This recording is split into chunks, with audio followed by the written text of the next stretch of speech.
That height is good. Check, check, check. 1, 2, 3, 4, 5, 6, 7. Check, check, check. 1, 2, 3. Good morning. You hear me, Ryan? Have a good show. I hear you.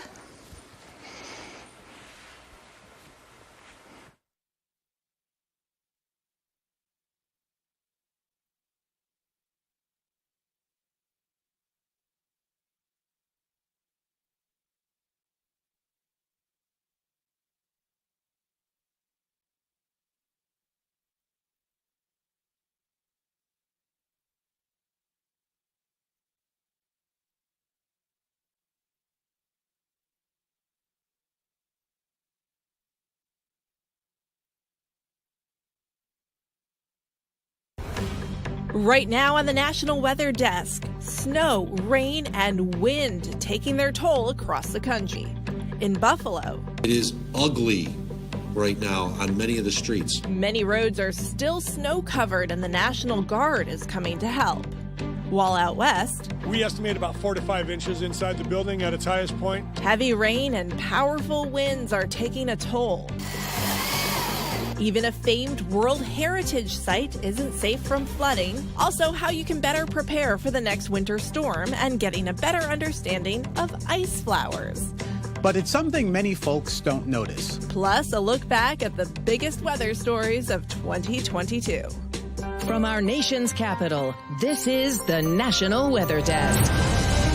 Good morning and welcome to the National Weather Desk. I'm meteorologist Emily Gracie. We start this morning in Buffalo, where progress is being made clearing all that snow, but the city still has a ways to go. At least 33 deaths are now blamed on the storm, and while travel bans have now been lifted in Erie County, the ban remains in place in Buffalo. Abandoned cars hampered first responders from helping people in need. That's why the National Guard is now helping the city enforce the ban. But there is good news. As Kevin Jolly reports, some supermarkets have reopened and some people are able to get out. With the travel ban downgraded to a travel advisory in most of Erie County, Amherst residents who were unable to drive for the past 4 days wasted no time hitting the roads. It's one lane in a lot of ways, but are in a lot of roadways. Just go slow and be safe out there. Town and county officials are still urging people to stay off the roads to make it easier for snow removal. Meantime, others took it as an opportunity to head to the grocery store to get some much-needed items. It's just great to be out again after being, having cabin fever for 4 days. As cleanup crews prepare to hit secondary streets, residents continue to clear the snow that smothered the region. Out-of-state utility crews also continue to help restore power to customers struggling with no heat or electricity. Meantime, here in the town of Amherst, a parking ban on town streets is also in effect while the snow removal effort continues. The Buffalo Niagara International Airport is scheduled to reopen today at 11 a.m. Eastern Time. It's been closed since 1 o'clock Friday afternoon. We just checked. Most flights are still canceled, but a flight from Atlanta is scheduled to arrive around noon. A 140-mile stretch of the New York State Thruway reopened yesterday. It, too, had been closed since the storm began on Friday. The move was welcome news for people who wanted or needed to travel. So, really, this is the third year that I've not been able to be with my family for Christmas. I have a twin sister in Toronto. My children all live in Canada and one in Hamilton. My mom's 95 in Bowmanville. We haven't been able to see her for Christmas or anyone in our family for 3 years now. So, it's been tough. The concern now, flooding. It will be in the 40s by tomorrow, and then the rain is in the forecast for much of the week. Residents are urged to clear snow and then check storm drains so that the water has somewhere to go. And on the West Coast, the problem this week is rain and wind. Lots of rain and wind, in fact. In Tacoma, Washington, a homeowner told our station there the problem started Tuesday morning. The driveway flooded along with his garage. The water was so high, a berm he used to stop the water from going inside the house didn't work. Down the street, another resident had 6 inches of water inside his home. This flooding was the result of a king tide in the Seattle area. Reporter Jackie Kent has more. This went down quite a bit, but it was, look, all this stuff was floating. It tipped over that bookshelf like that. My daughter's my grandbaby's crib. It only took a matter of minutes this morning for feet of water to flood Daniel Gammett's South Seattle basement, the king tide spilling into his neighborhood. It's like a 3 feet deep in the basement. The washer and dryer, they're floating. My stand-up freezer, it's gone. It tipped it over. Our beds are floating. His home is among many off Kenyon and 8th, pumping out water. Families throwing away clothes and other water-damaged items. Well, I'm not feeling good because I work hard, to pay the house, and now I don't know what I can do. All my house is wet inside. Devastated neighbors watched as fire crews checked for electrical issues at this flooded building. Nearby, Rogers Machinery lost a day of work. We estimate about 4 to 5 inches inside the building at its highest point, so we secured it, shut off all the power, and evacuated all the personnel. Others scrambled to save cars from flooding and worry about future king tides causing more destruction. All the storm drains in this area drain out into the Duwamish River, and once the river rises above the point where the drains are, then the river backs up through the drains. The water has nowhere to go. Now to Oregon, where the storm is also causing big problems. 2 cars were stuck in flooded waters under I-5 Tuesday morning. You can see the water was almost to the top of their tires. Both drivers were trapped in their cars for at least a few hours, but appeared to be okay. Cars were trying to get around in the other lanes where it wasn't as deep. Strong winds that accompanied the storm brought down trees across Portland. Eric Mock has that part of the story. We started in downtown Portland, where a large tree fell across Southwest Jefferson right next to the Portland Art Museum. Museum workers had to clear branches off of one of their sculptures. Don and Richard Ham-Kurcharski live just up the street from here and came to check it out. We'd heard the wind, and it seemed like the South Park blocks had been pretty tough, like they are known to be, but that is not the case. I'm just glad the church wasn't hit, or anybody, or anyone's cars, or the beautiful art museum. Then we continued heading southwest and found another tree down in a Southwest Portland church parking lot. Luckily, the church and the home next door seemed untouched. Finally, we found flooding and high water on roads in Tigard. Public Information Officer for Tigard Police says they're getting so inundated with calls, they need people to be more selective about calling 911 for weather damage. High water that you want to report, traffic signals out, trees that are down where no one is hurt, those kind of things, please don't call 911, use the non-emergency number.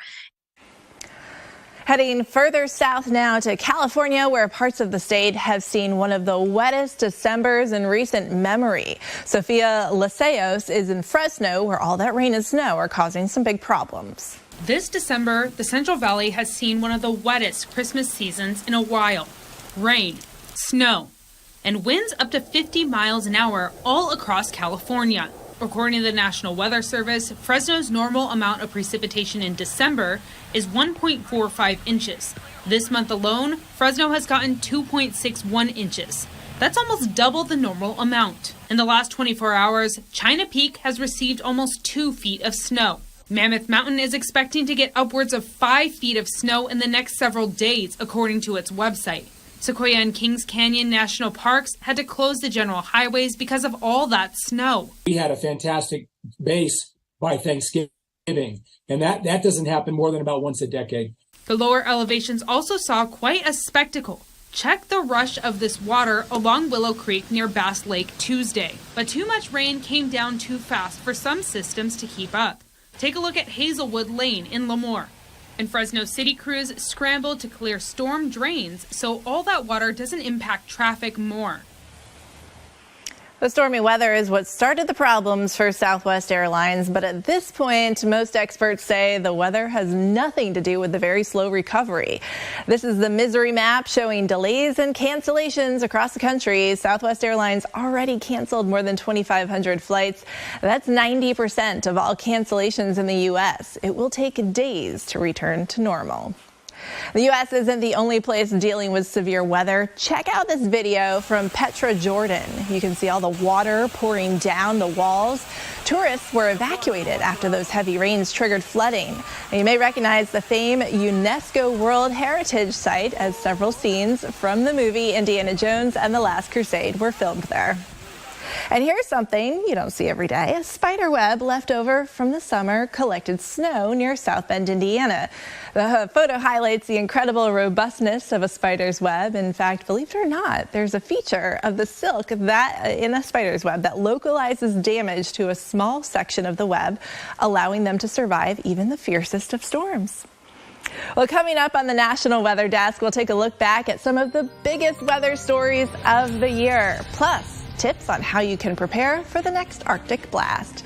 And as we go to break, a look at Pennsylvania's Susquehanna River, where ice started to form following the weekend's bitter cold. But with warmer temperatures on the way, it may not last long. We'll be right back.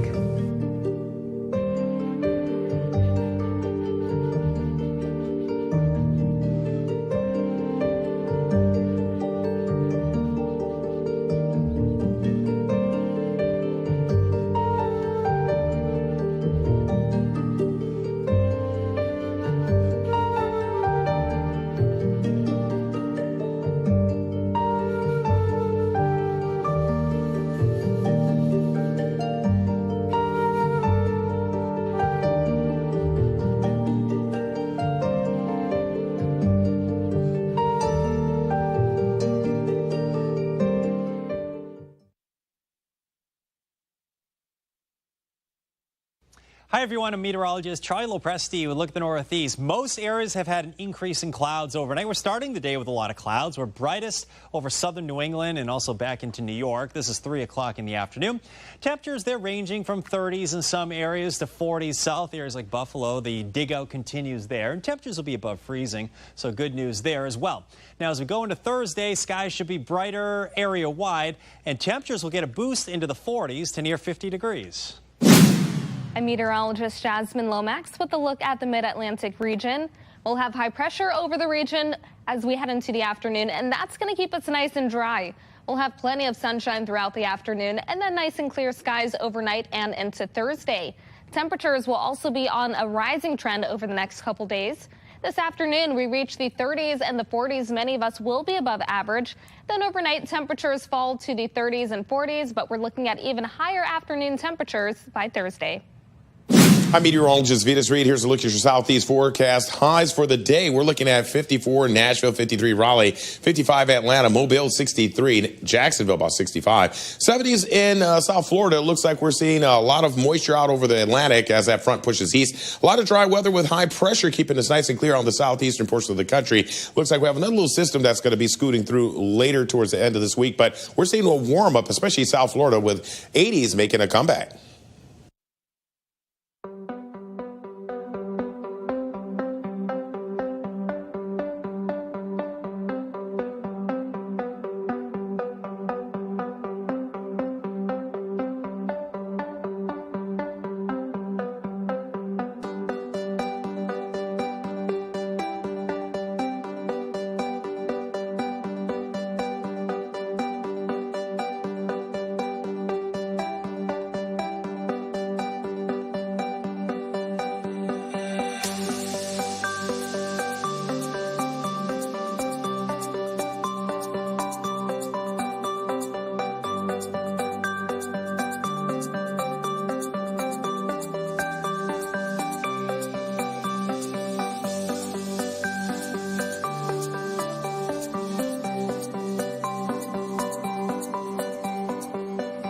Now let's check to see the weather in cities across the country today. We'll start things off in Washington, D.C., where things are a bit of a warming trend. In fact, lots of sunshine today in D.C. with a high just below 50 degrees.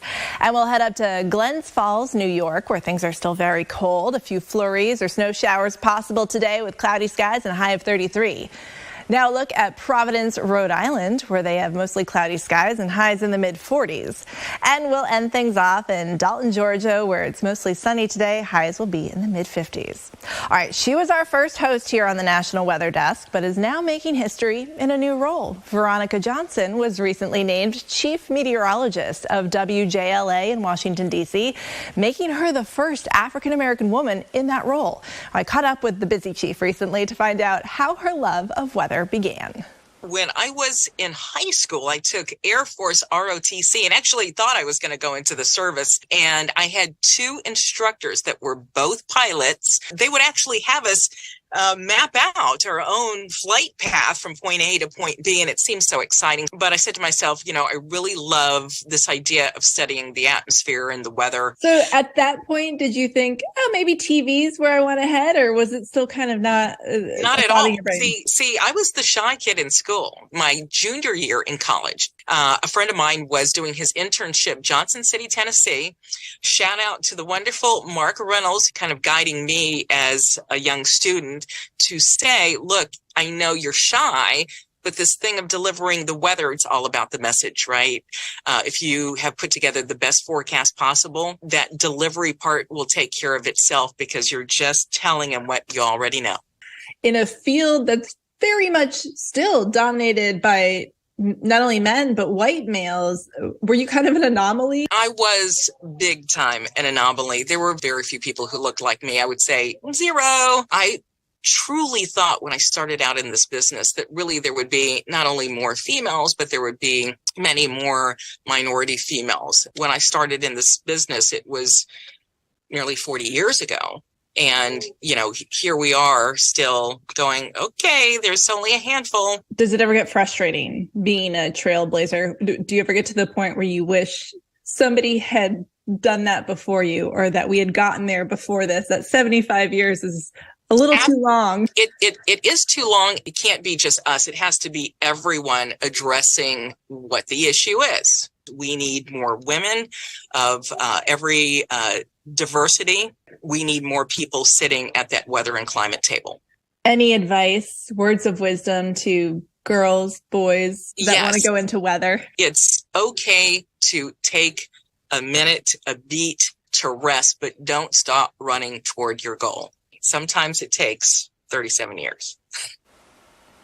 The Arctic blast that slammed much of the country last week is still being felt. For what you can do next time there's cold weather headed your way to be even more prepared, we head to Lindsay Storrs in Salt Lake City, Utah. The end of December and January tend to be the coldest time of the year in the United States. And in fact, in the days leading up to Christmas, most of the country got an Arctic blast of air. So here's a few tips to get you ready for the next dose of winter conditions. When it comes to being outside, dress for the conditions. Limit the time you spend outside on especially cold days. Check on others to see how they're doing and watch for icy and slick areas.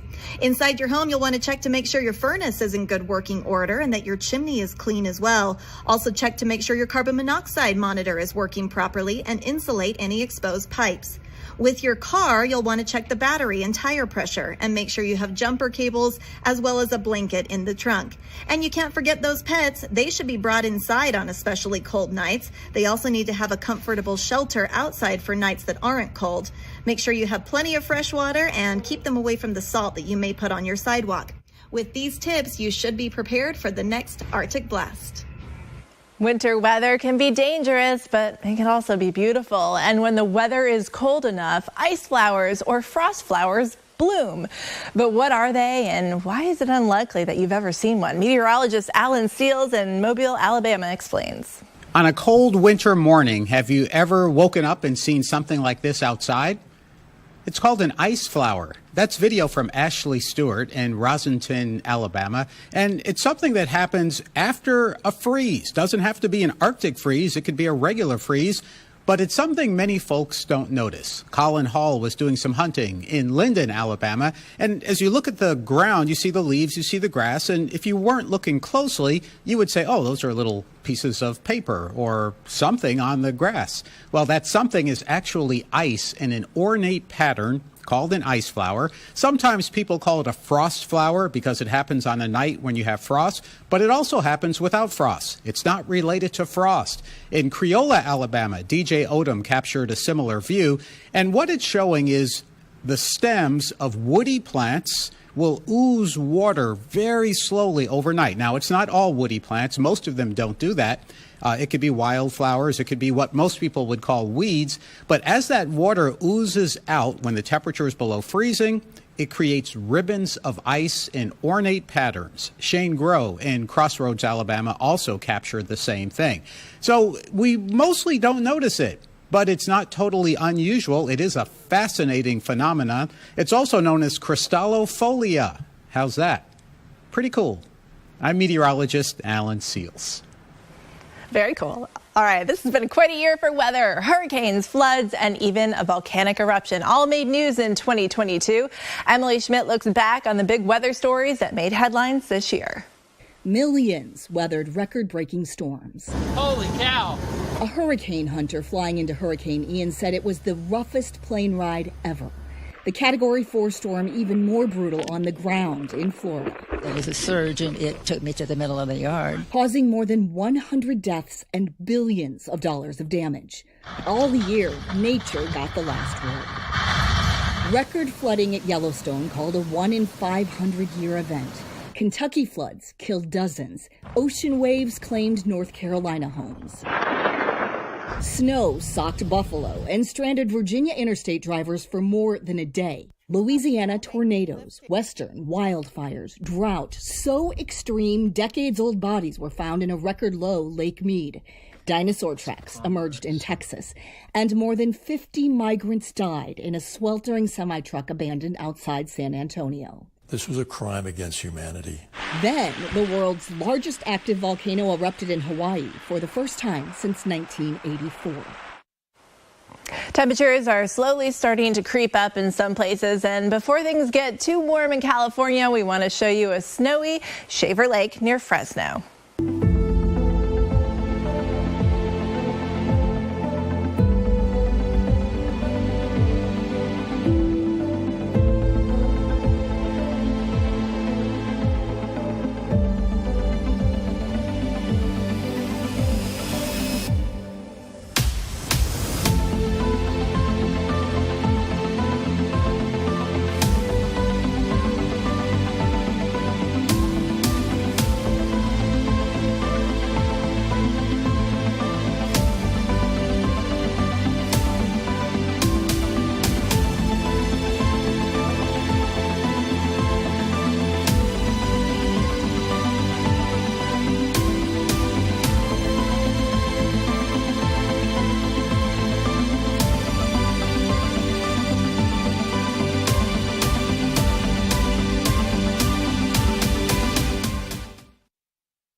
Well, a very good Wednesday morning, everyone. Today, pretty quiet across most of the Midwest. Temperatures finally warming up for us. A lot of 40s and 30s on the map, even some 50s to the south. Heading into the day tomorrow, we do have a little bit of snow trying to kick in and a wintry mix across the plains. But oh no, not too bad. A little colder out and across the plains there by Bismarck. Now, as we head on into your Friday, we got some rain starting to sneak its way into the Ohio Valley.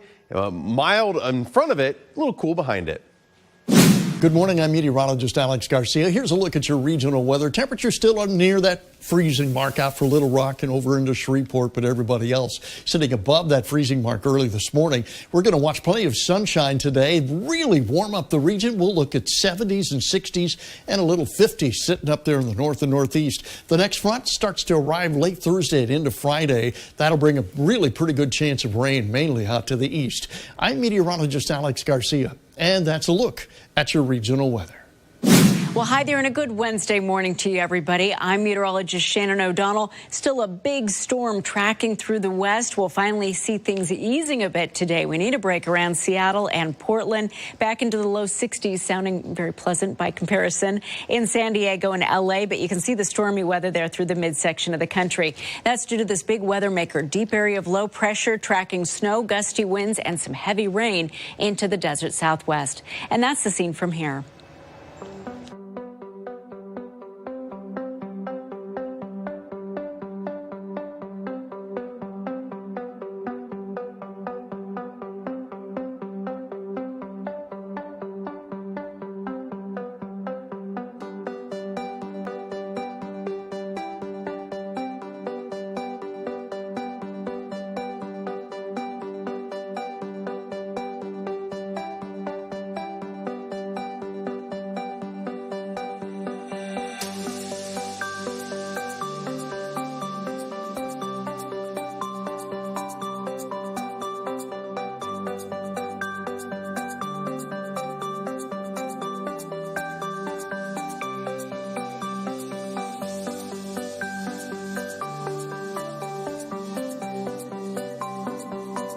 Weather Window, presented by the National Weather Desk. Crews in Buffalo are still working around the clock just to clear a path on major roads. By the end of the week, the concerns turn to flooding as rainfall and above freezing temperatures arrive.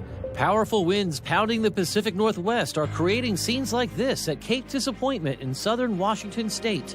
The storm is also bringing coastal flooding, rain, and heavy snow in the mountains. For more content like this, like the National Weather Desk on Facebook. We get great content from our team of over 200 meteorologists across the country, and we also get some awesome stuff from our viewers all over the country through our platform, Chime In. Now let's take a look at some of those latest submissions. Here's a great shot of a sun pillar, a relatively rare sighting of a vertical shaft of light that can only be seen when there's a view on the horizon. This was taken just outside of Jonesboro, Tennessee. And check out the steam coming off of this Tennessee lake. This is Center Hill Lake, about 50 miles east of Nashville. A viewer used his drone to get this great shot. The steam is created by cold air moving over the lake's warmer waters. That cold air won't be back over Tennessee for some time. Highs will approach 60 tomorrow and will be in the upper 60s early next week. Stay with us.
Well, tomorrow on the National Weather Desk, NASA has a new theory about how the moon formed. We'll show you a 3D model of how they think it developed. Thanks for joining us. I'm meteorologist Emily Gracie. Make it a great Wednesday, and we'll see you back here tomorrow.